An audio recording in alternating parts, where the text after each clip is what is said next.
Tanghalian na, tikman ang mga masasarap, katakam-takam at nakakabusog na talakayan ukol sa ating mayamang pananampalataya. Halina't magsalo-salo tayo sa Kwentuhang Katoliko. Magandang tanghali po sa ating mga ginigiliw na tagapakinig. Ngayon po ay Lunes na naman, start of the week. Pero sana kahit start of the week, masaya tayo. Hindi sana Manic Monday. Ngayon po dito sa Kwentuhang Katoliko, nagbabalik po kaming tatlong mga magkukwento o mga sisters in kwentuhan. Lola Basyang. Maglolola Basyang. Hindi naman. Magandang tanghali po sa inyong lahat. Ito po si Sister Shirley at pumabati po belated Happy Mother's Day. Happy Mother's Day, tita. And single lady. Uy, baka sa bagay, single mother of many children naman ako. Ay nako, magandang tanghali po sa inyo lahat. Muli, nagbabalik si Sister Tess David, ang inyong kakwentuhan sa ere. Sana po ay samahan nyo kami sa isang oras ng makabuluhang kwentuhan at talakayan dito pa rin sa Kwentuhang Katoliko. Sa ngalan po ng Commission on Catechesis, ito po si Karen. Medyo na late yung aking pag-introduce sa dami ng tinitingnan kong ikukwento natin, mga sisters. Kumusta ang inyong weekend? Ay, naku, si Sister. Alam natin marami siyang naging okasyon. Hindi. Nag-18 na yun anak ko. Ayun.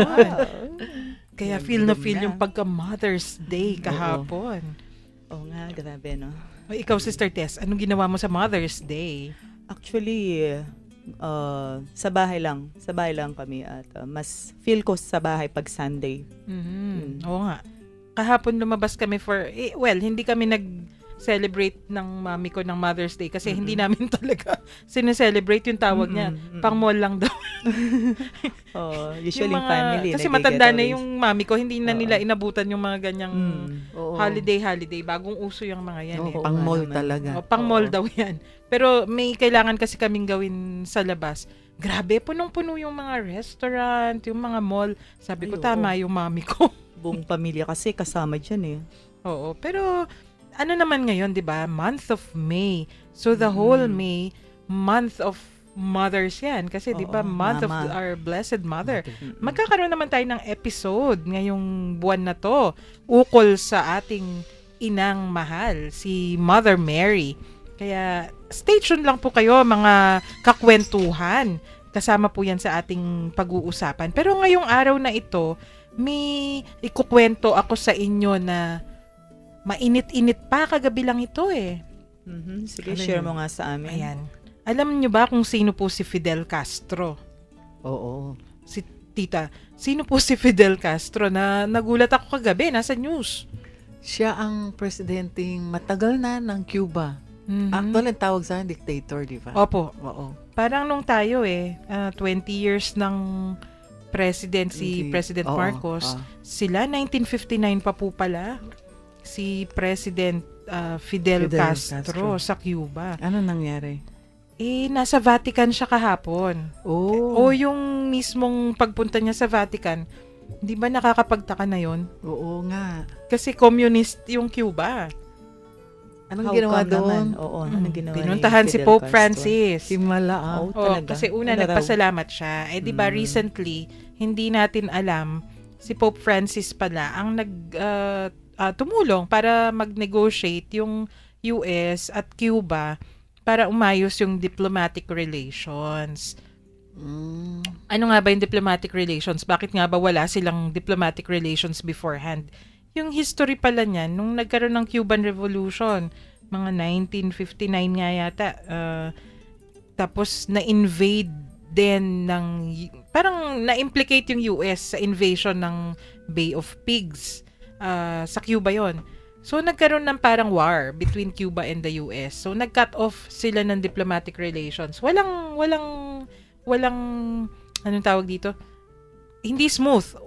Magkatabi lang yan eh. Parang, kumbaga, magkapit-bahay na magkaaway. Hindi ko yata ma-imagine yun na may gusot. Kunyari, ikaw, Sister Tess, ma-imagine mo ba yung kapit-bahay mo, halos kasabunutan mo?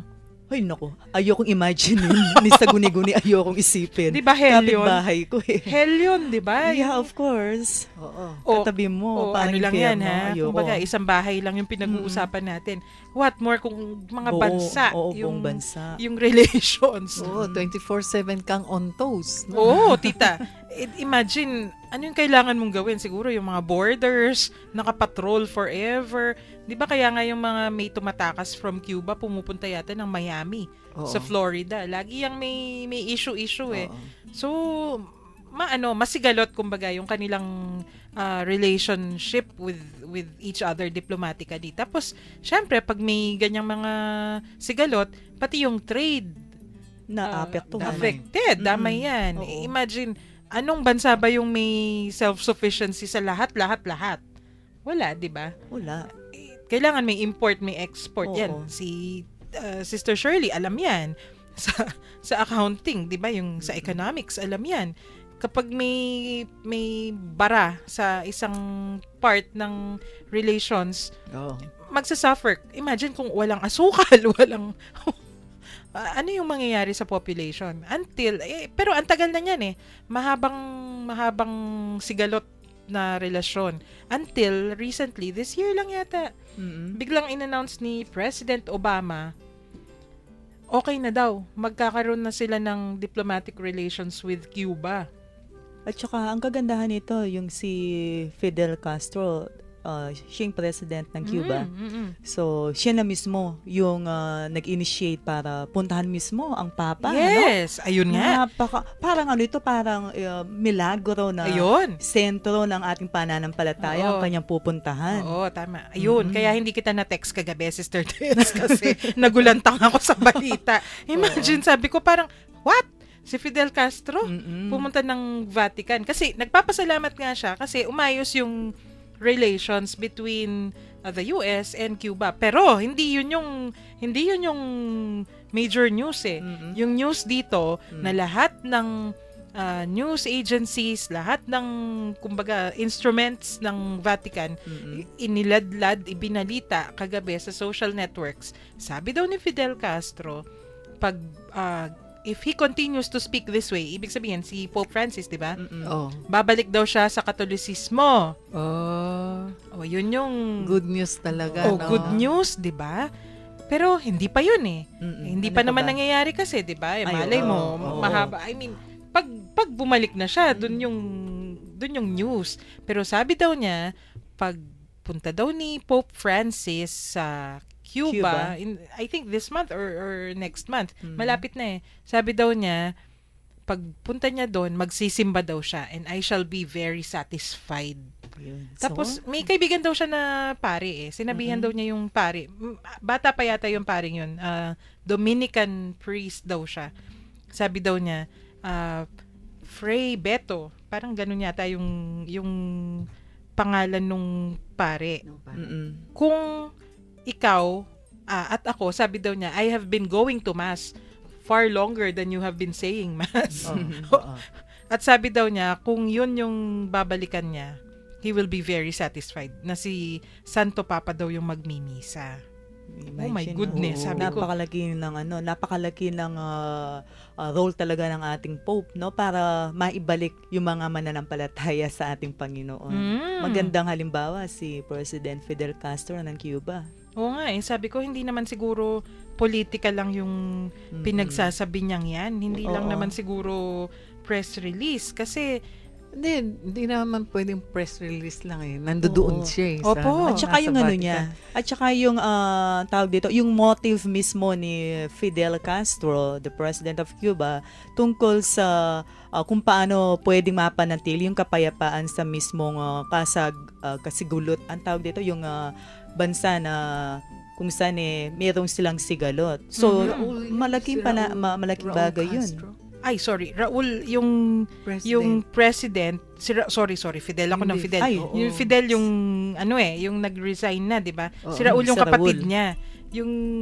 Kasi yun yung tumatak sa utak ko. Pero kasi tita, Si 'di ba? Raul. Yan yung tagapagmana. Yan Ay, yung oo, siya ang pareho lang heir. yan eh. Oo. Pareho lang yan halos sila ni Fidel Siya ang Castro. training. Oo. Oo. Siya yung heir niya. Oo. So, yung dalawang yan, sila yung talagang nagbitbit ng revolusyon, sila yung nagbitbit ng anong tawag dito? Communism. Ng communism. At kaya sinasabi nila, Cuba is the last country to remain a communist. So, kung dati nagkaroon ng fall of USSR, marami pa namang mga parang small pockets of communism, pero yung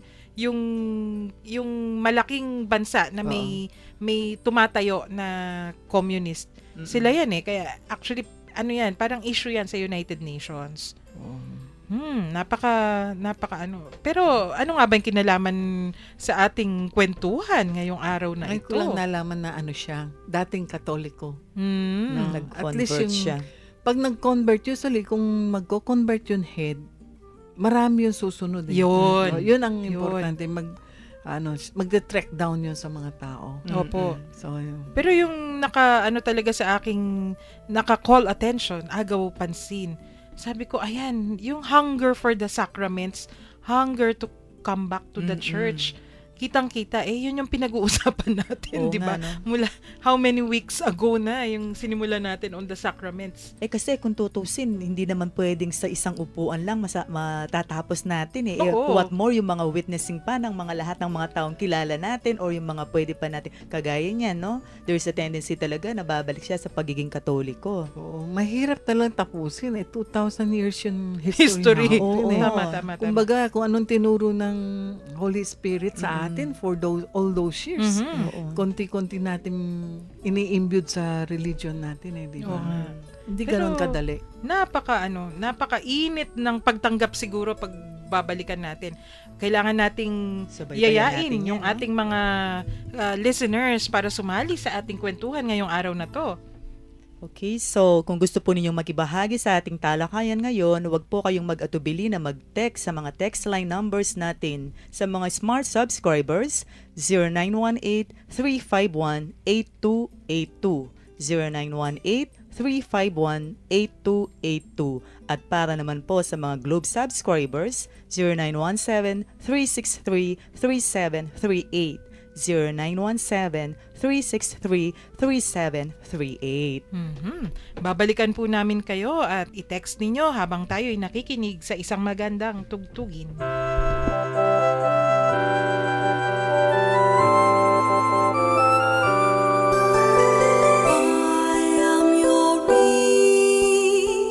Sweet shepherd, glad to be.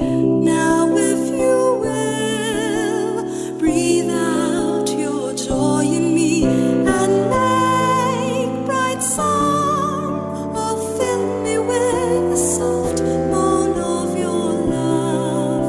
When your delight has failed to call or move your flock from wrong, make children's song or any song to fill your reed with breath of life, but at your will lay down the flute and take repose while music infinite is silence in your heart, and laid on it your reed is mute.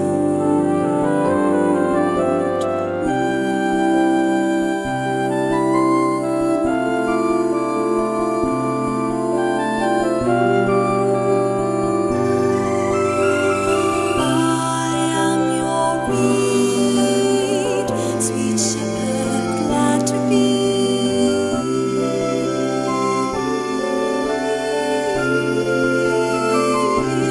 Lay down the flute and take repose while music infinite is silence in your heart, and laid on it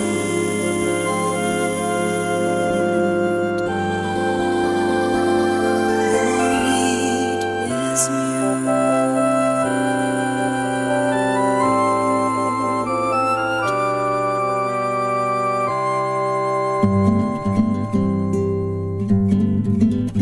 Nagbabalik po tayo sa Kwentuhang Katoliko.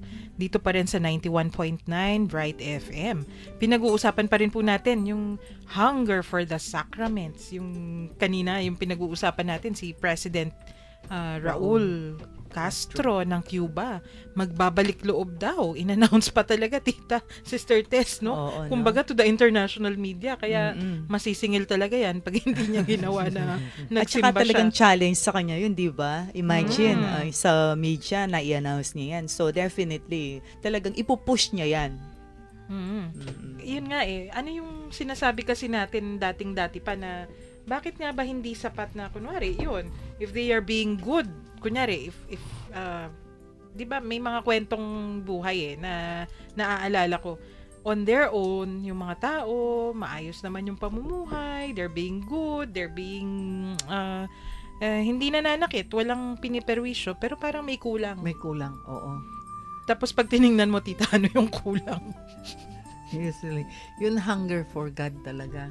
Yung relasyon Nandoon sa naman Panginoon. Oh, di ba nung naglalakad si Saint Paul, nasa nasa Acts, na naglalakad siya, pinapahayag niya yung pananampalataya sa Diyos.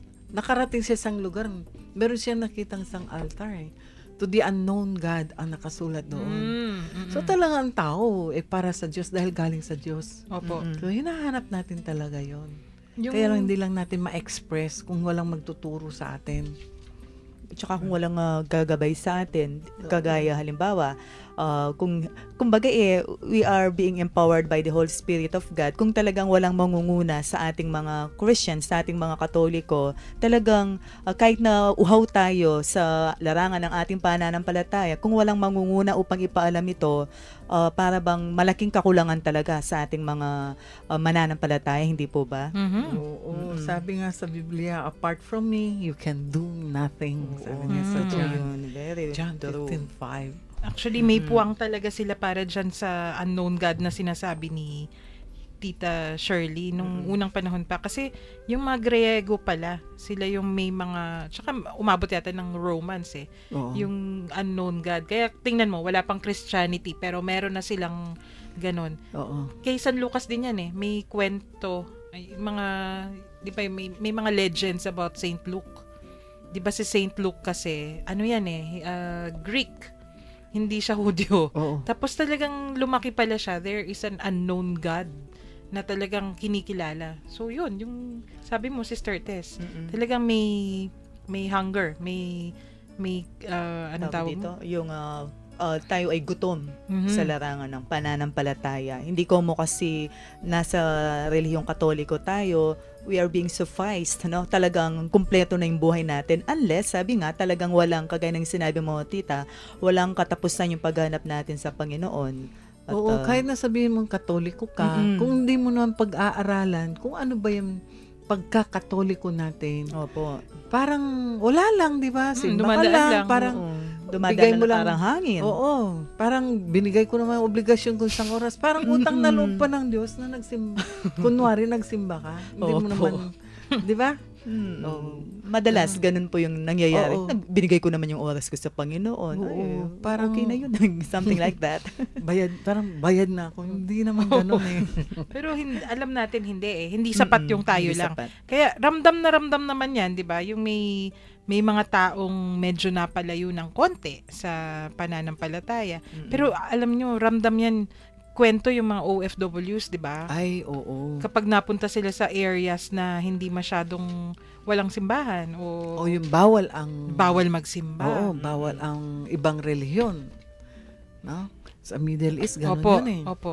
Kaya kung minsan, tinetape nila yung misa Diba? Papatape nila sa mga pamilya nila yung kung ano yung misa dito. Tapos ipapadala inulit-ulit lang nilang pinakikinggan yun At saka very rare lang, napakadalang lang po yung pagtanggap nila ng Holy Communion. Kahit napatago, ginagawa po nila ito just to Oo. receive the holy body and blood of Christ. No, Totoo diba? yan.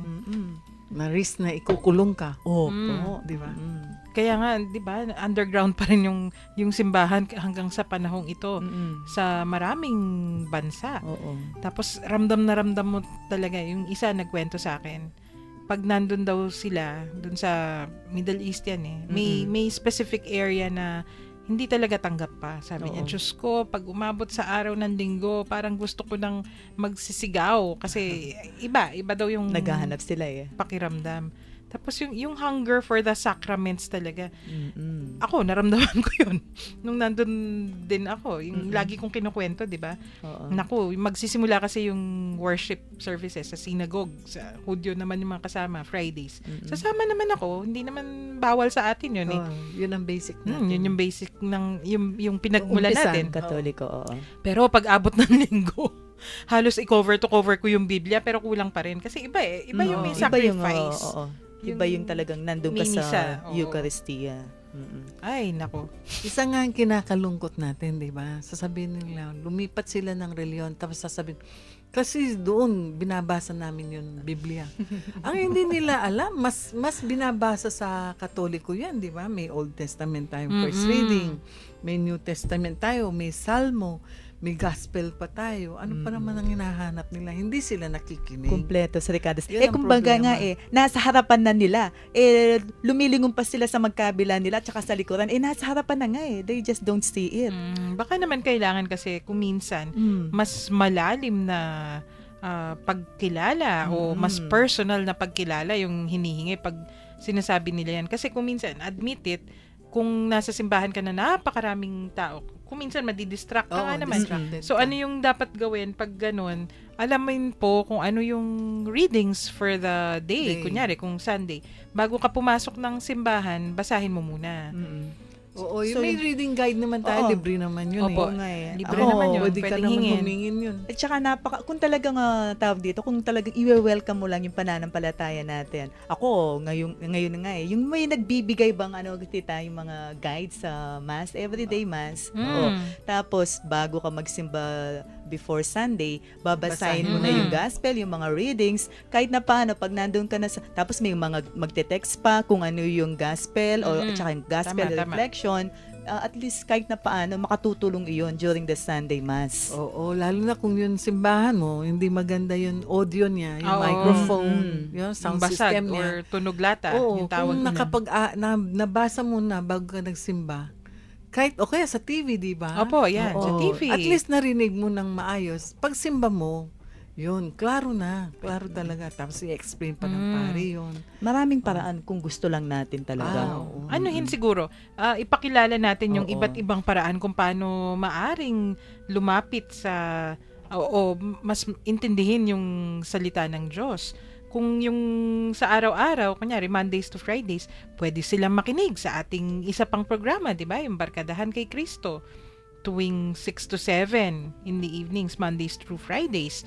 Dito din po yan sa 91.9. May mga reflections tungkol sa reading for the day, sa gospel for the day.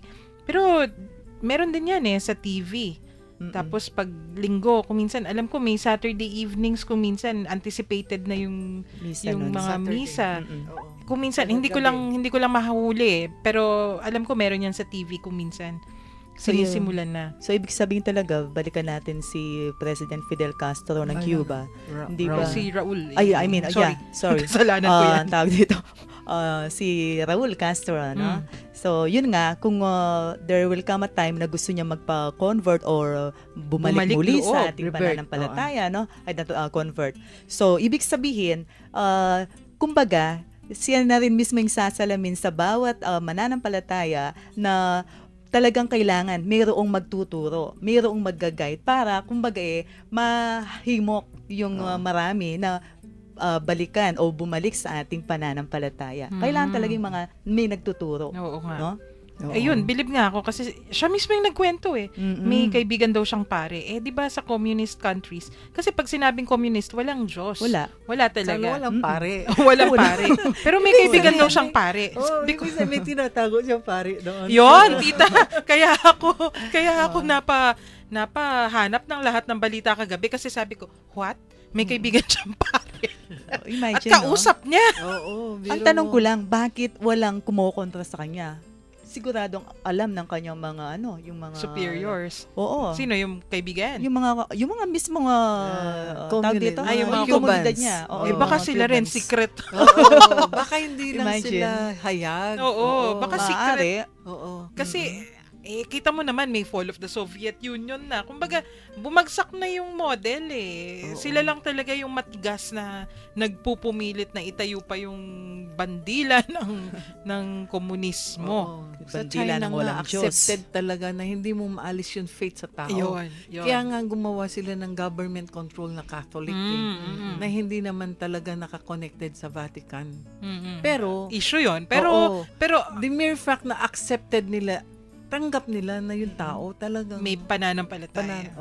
nasa atin yun, nakatanim sa Innate atin. na sa atin talaga Oo, yung oo, ating oo. ang tawag dito, Paniniwala. paniniwala. Yung pananampalataya. Yung pagkilala natin sa Diyos. Oo. Talagang cling na cling. Ano ba yung Oo. cling? Nakadikit Attach na na. tayo. Kaya tama ka, Sister Tess yun yung isang dahilan kaya ako nagulantang sa balita kasi di okay lang, malay ko ba kasi state relations. Ano ngayon kung pumunta siya ng Vatican, ang daming mga non-Catholics na nandun. Pero yung sinabi niyang magsisimba siya ulit, tapos may kaibigan daw siyang pare, nakausap niya. Ha? Sabi ko, bilib din naman ako sa paring yon kasi sabi ko, gusto ko ring malaman yung Paano siya naging kaibigan? no? Yes. Oo nga. Curious. Naku-curious tuloy ako. Talagang inisip natin pare-pareho. Oo. Paano nangyari yun, di ba? Tapos, bilib din ako dun sa paring yon kasi ibig sabihin, hindi siya bumitaw. Pero yun naman, di ba? Ganun naman yung ating Santa Iglesia. Hindi porket may naliligaw ang landas, hahayaan na lang. Oo. Lalo na, alam ko yan pag kinukwento kasi nila, di ba? Pag nagbabasa tayo ng mga biographies, yung mga confessors, yung mga, yun nga, yung sa church history, pag may naliligaw daw ng landas, lalo na kung in Kapampangan, pamuntok ning balen o head of state or basta may mataas na katungkulan, hindi nila yan iiwan. Kasi, Talagang hinahawakan nila. oo, kahit sila pa yung, di ba, yung mga nasa kwento ni Tita Shirley last week, sina St. Thomas, yung mga may binihead pa, may pinutulan ng ulo. Kasi hindi nila talaga iiwan dahil pag iniwan nila parang it's a whole flock na binitawan mo. Parang Kumbaga, yun din ang yan sa pinaka-pastor. parable of the lost sheep, di po ba? Oo. Talagang isa lang out of 100, talagang hindi siya binitiwan ni Kristo. Lalo na kung yung isa, siya yung leader. Oo.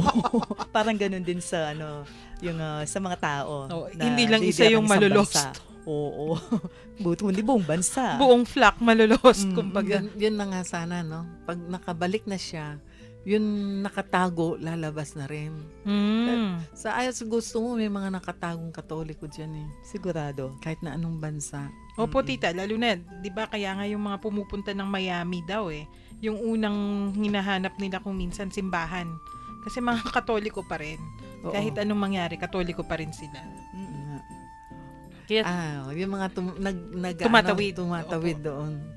Oo. maraming ganun nakakatuwa, 'di ba? Yun nga, yung usapan kasi natin, yung hunger for the sacraments, yung pagmamahal sa simbahan at yun nga, ramdam ng mga tao na hindi sapat. Hindi sapat yung kanilang doing good, minding their own business. Kailangan may mga sakramento pa rin silang matatanggap. At may nabasa po ako, isang parokya yung nagkukwento nito Sabi niya, kapag daw yung tao malapit yung relasyon sa ating Panginoong Hesukristo, may mga tanda. Ano yung mga tandang yan? Una, may mga stories of conversion. Kumbaga, in a community, di ba?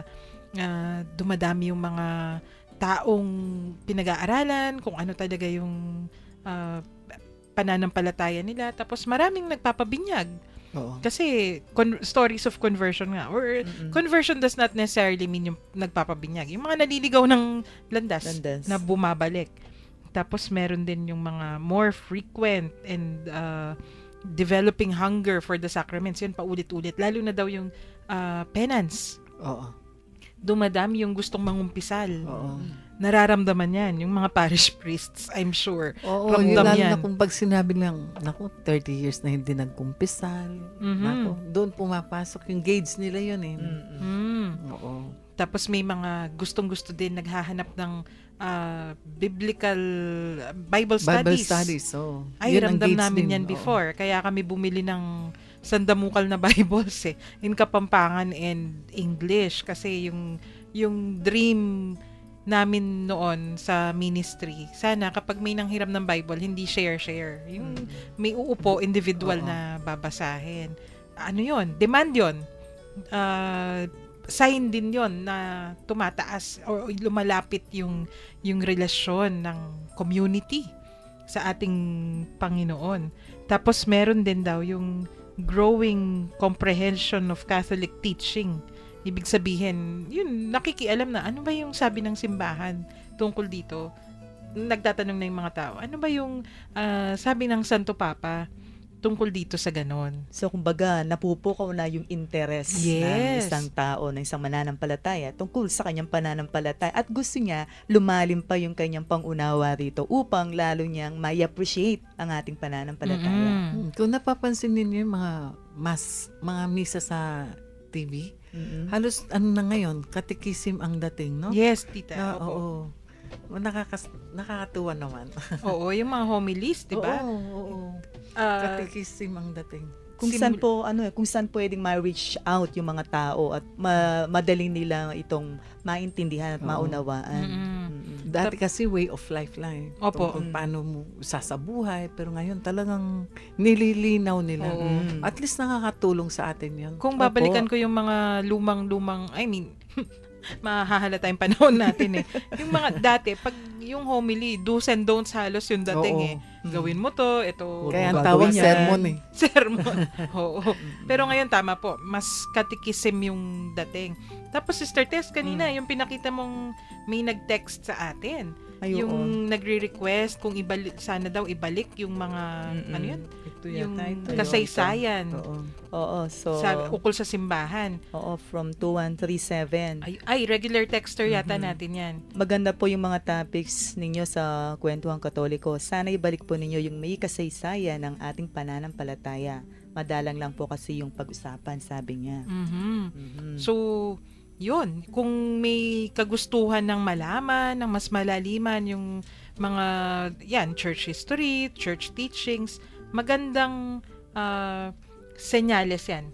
It's a Oo. good sign, di ba? Tsaka, kagaya ng nasabi natin kanina, talagang napupukaw yung interest. At tsaka alam ninyo, hindi pala sapat na nagsisimba ka lang, magbabasa ka ng Biblia. So, talaga po palang kapag gusto mong makilala ng tuluyan si Kristo, ang ating Panginoon, talagang gagawa ka ng paraan para lalong mapalalim ang ating pagkilala tungkol sa Kanya. Ako nga, sabi ko sa inyo, I admit, mono pala ako sa ganito. Kailangan, nacha-challenge talaga ako mga sisters. Opo, nacha-challenge talaga ako na, para akong nakalabas sa aking shell.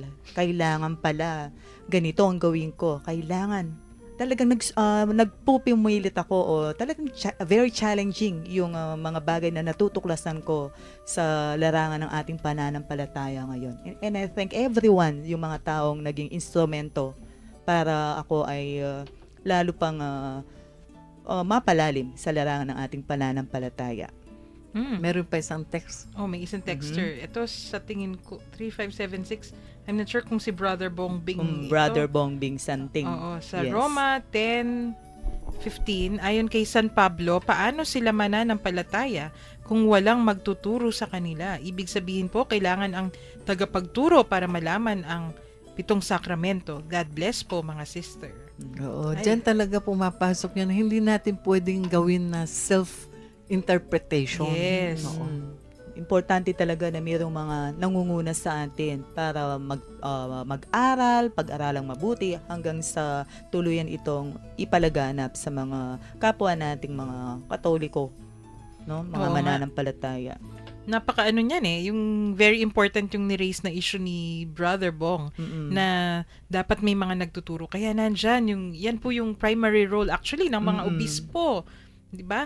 Yung mga unang talakayan natin Oo. obispo na nagpatulong sa mga pari, nagpatulong sa mga diakono, and then, tanan, yung Pababa. mga katekista, andyan na yung Yung mga ating... laiko. Oo. Tsaka mga tinuturo nila talagang dumadaan sa magisterium natin. Opo. Ay, oo. Hindi naman po basta-basta tinuturo kung hindi siya galing sa pinakamataas. Oo, kaya nasabihin mo katikista ka, hindi naman yun Mm-mm. ituturo mo yung Pansarili mo. pagkakaintindi mo lang, di ba? Oo, May pansarili mong sinusundan tayong pangunawa. manual talaga. Opo. Oo, hindi basta-basta, gusto ko ituro ngayon to, ituturo ko.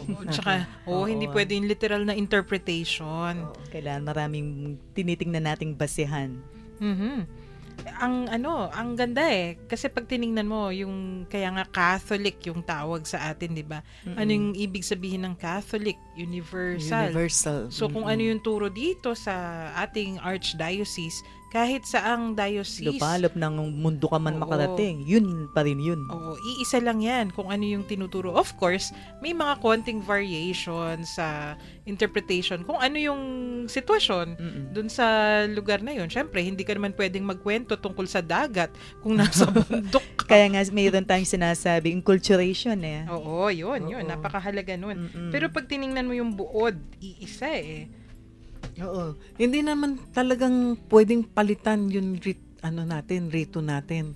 Sinusundan yon kahit saan sa buong mundo. Nagkakaroon lang ng ibang klase, nag-changes lang. Halimbawa tayo, umaawit lang tayo. Pag nasa Africa ka, sumasayaw yung mga tao. Opo. Dahil yun ang one Kasi way of kultura nila yun. kultura talaga. nila. Oo. Tayo, uupo, Simple. tatayo, sasagot, kakanta, no? Mm-mm. Sila, iba. Depende kung saan ka pumunta. Pero yun, mga actions lang yun. Mm-mm. Usually, inculturated yun. Pero yung Opo. pinakamisa, yung rito, yung ritual Just the niya, same. pareho yun. Pare-pareho yung rito. Oo, universal yun. Kumbaga, pag Fix. tinanggal mo yung gano'n na actions, buo pa rin. Oo. Hindi Oo. mawawala yung essence. Tsaka yung mga prayers natin, fix yun eh. Ayoko. Oo. Palagi so, lang talagang yan. sinusundan yun sa buong mundo. Kaya nga, universal. Tita, sa tingin ko, isa yan sa mga hinahanap-hanap nung mga nawawala. O yung mga medyo napahiwalay sa atin. Isa yan sa mga gustong balikan. Kasi, di ba, yung tawag ng isang kaibigan ko na pare, kasi may nais tayong lumapit sa transcendent o yung eternal. Yung ibig nilang sabihin, kapag nakikita natin kasi yung misa, paulit-ulit, yan yung ginagawa. Medyo may konting naiiba kung minsan, pero through the ages, sabi nga natin, 2,000 years, ganun pa rin Oo. Hindi yan, although of course, yun nga, yung form, kung minsan, may difference na konti, pero yung essence, yung sacrifice. Yun pa rin. Oo, Nagkakaroon nandun lang pa ng rin. konting variation. Depende sa paraan, yung kultura mayroon ng isang lugar. Di po ba? Ang nagiging problema natin, ang akala ng marami sa atin na Katoliko, yung misa, yun na yun. Mm. Yun na lang. Hindi nila naintindihan na yun misa ay isang pinakamataas na uri ng dasal natin. Oo. Kumbaga yun ang sublime na celebration ng pagsamba natin. So outside of that, kung ano man yun anong kagiwan sa Kapampangan yun Kung ano yun gift ng Diyos sa'yo, no, yung gift ng Diyos sa'yo, let's say magaling kang magkanta, o di sumali ka sa choir. May spirituality naman yan Let's say mapagdasal ka, di sumali ka sa apostolado ng panalangin. Marami Diba? pa po Kung mahilig ka naman, let's say doktor ka pala, okay lang sa'yo mag-service ng libre. Di sumali Medical. ka sa medical team ng gaya ng CWL, meron yan Opo. mga meron. Medical mission. medical missions nila. Mm-mm. So kung ano yun, at doon mo i-develop yung spirituality mo. Akala nila, yun isang oras na isang linggo, yun na yun ang pagiging Katoliko natin. Nakakalungkot, no? Kailangan Yun nga lang. linawin natin yan. Kasi ano yan napakahalaga na malaman nila yung once a week requirement yan. Kumbaga, Oo, obligasyon talaga natin obligasyon, yan. walang pasubali, kumbaga. Oo. Pero maraming paraan, marami pa yung ibang paglingap sa Kapampangan, di ba? Paglingap kay Kaladwa. Oo. Na marami pang ways to Pag-alaga, nurture. oo. Ways to nurture Pag-alaga the ng kaluluwa natin. soul and the spirituality, kasi Oo. yun yung gusto natin ma-develop yung spirituality ng bawat isa. Oo, kaya marami sa ibang sasabi niya, nandyan naman yung pananampalataya ko. Hindi ko kailangan yung sakramento. O hindi. Oo. Mali yun. Mali yun. Mm-mm. Dahil si Jesus mismo itinuro sa atin, pag-aralan mo muna. Develop mo muna yung faith mo, yung pananampalataya mo bago ka pwedeng tumanggap ng sakramento. No? Hindi rin puro sakramento, puro misa ka lang, puro misa ka na lang. Wala na yung faith mo, nawawala. Hindi rin pwede yun. Kaya mahirap, no? Minsan hindi lang natin naiintindihan. At saka, yung pong balikan po natin yung misang sinasabi natin kanina. Di ba, sa misa, napakalakas ng panalangin kapag makikita nating sabay-sabay tayong nasa simbahan ng Panginoon, Of sa bahay ng course. Panginoon. Oo. So, kung meron tayong sariling hinihingi sa Panginoon, yung personal intention natin, isambitin natin ito sa misa. Talagang everybody will pray for one another. Oo. Ang effect nun, ako na-experience ko yan, ang effect nung pag nagsisimba ka sa isang lugar na sumasagot yung mga tao, very effective yung dasal mo. Ay, Opo. opo. Subukan Totoo mo yan. magsimba sa mga tahimik, hindi sumasagot. Ang naririnig mo lang yung commentator. Patay. matabang. Parang yung nagbimisa, nanonood ka lang ng misa. Oo, Totoo. wala kang naririnig. Medyo matabang Maganda yung yung dating. active Matabang. participation. Oo, yung dasal mo parang hirap matanggap yung sagot. Oo, totoo yun. Totoo. Matamlay yung mga Matamlay nagdarasal. siya, oo. Hindi pala sila nagdarasal. Matamlay yung mga uma-attend ng misa. Oo, kasi yun, usually kasi, ibibigay ko yung isang oras eh. No? Birthday nila, nagsimba sila ng weekdays. Di ba? Hindi mo naman marinig talaga nagsimba sila dahil walang participation. Oo nga. Ay, sayang. So, yun, yung buhay spiritual, buhay sakramento. Kasi, di ba sabi nga nila tayo ay sacramental people. Napakahalaga na maintindihan natin yun eh. Kailangan namnamin. Pero namnamin habang tayo'y nakikinig sa isang magandang tugtugin pa.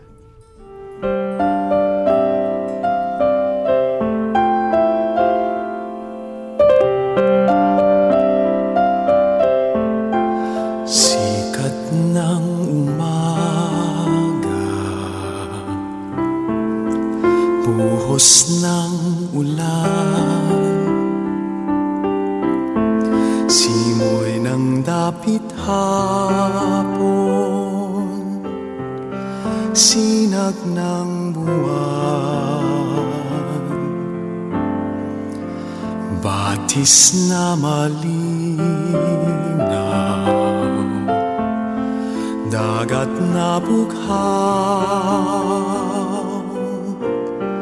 kayo ng Panginoon kong Jesus ng aking buhay, saan man ako bumaling, ika'y naroon, tumalikod man sa'yo. Dakilang pag-ibig mo sa akin tatawag at magpapalalang, ako'y iyong kinikiling at siyang itatapat sa puso.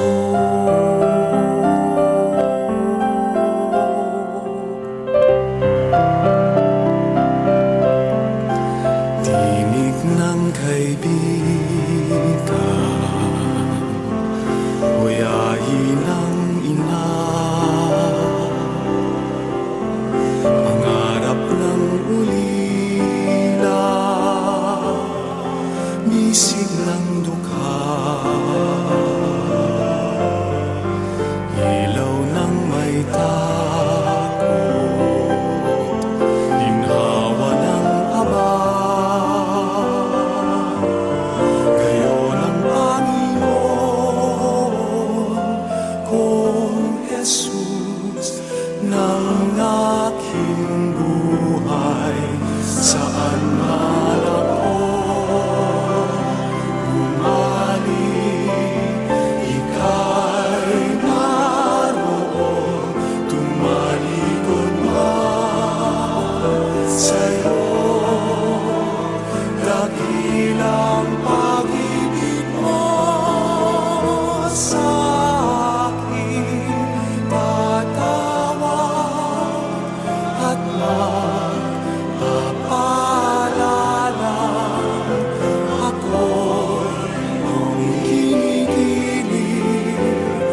siyang itatapat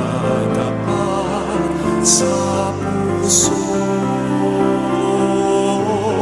Saan man ako bumalik, ika'y naroon, tumalikod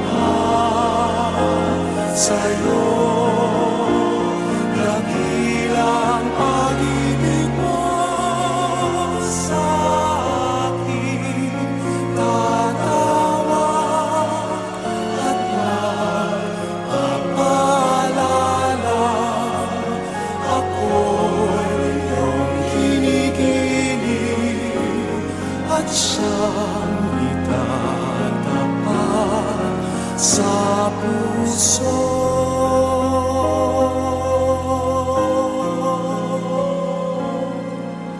At siyang itatapat sa puso.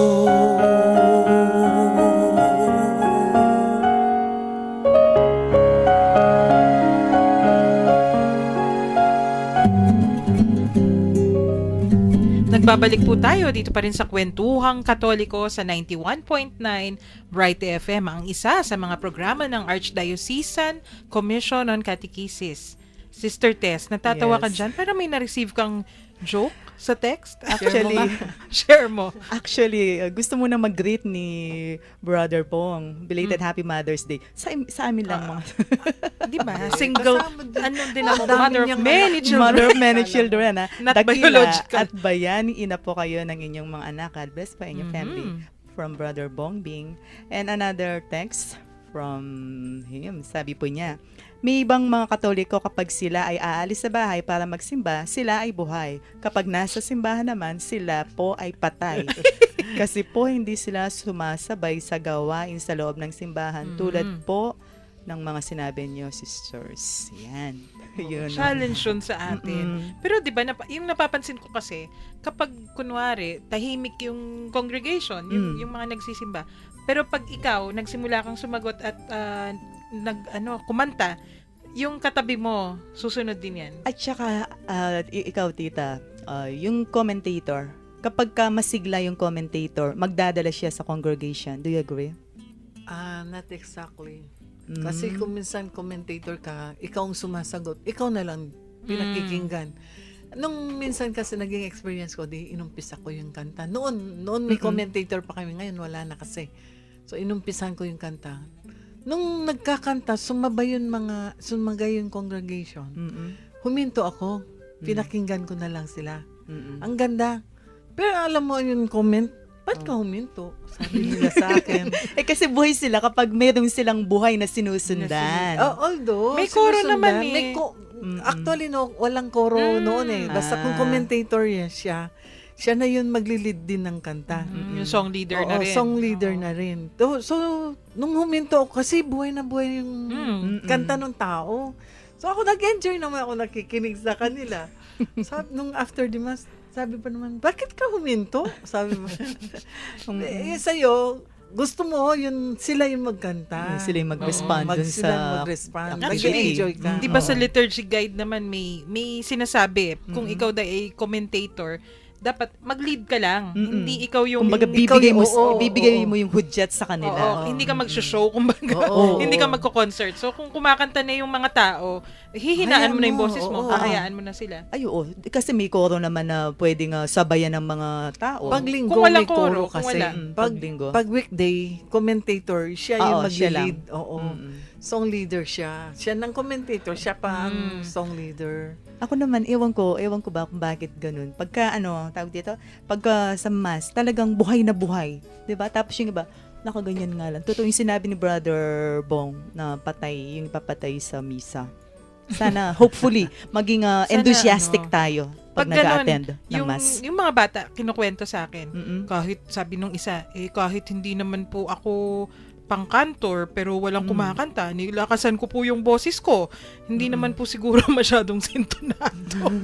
Ganun yung, sabi ko, okay lang. Sintonado yan sa Diyos eh. Kung minsan nga, yung iba, asning kasi ka na lubin, ibala mo, asning kasi santing. Yun pa yung mga nating ay, mga Katoliko, lang. no? Hayaan mo lang kasi Oo, namimintas pa. hindi ka Wag naman nagko-concert eh. Oo nga, hindi ka naman nakikipag-compete. Syempre, wag ka rin namang agaw pansin. Oo, ha? wag naman. Kung minsan uunahan yung Wag naman. yung beat or something like that. Mm-mm. Sumabay ka naman, pero lakasan yung boses kasi yung kinakantahan natin yung Diyos, Oo, hindi naman kung sino man. Oo. Hindi ka Panginoon naman- ang nandun eh. Oo. So, ano yan, challenge sa ating Oo, lahat no? na Katoliko. Oo, isang problema pa sa pagkanta, di ba? Yung pag-awit ng liturgical music lang. Oo. Ay, lumalayo tayo sa topic natin.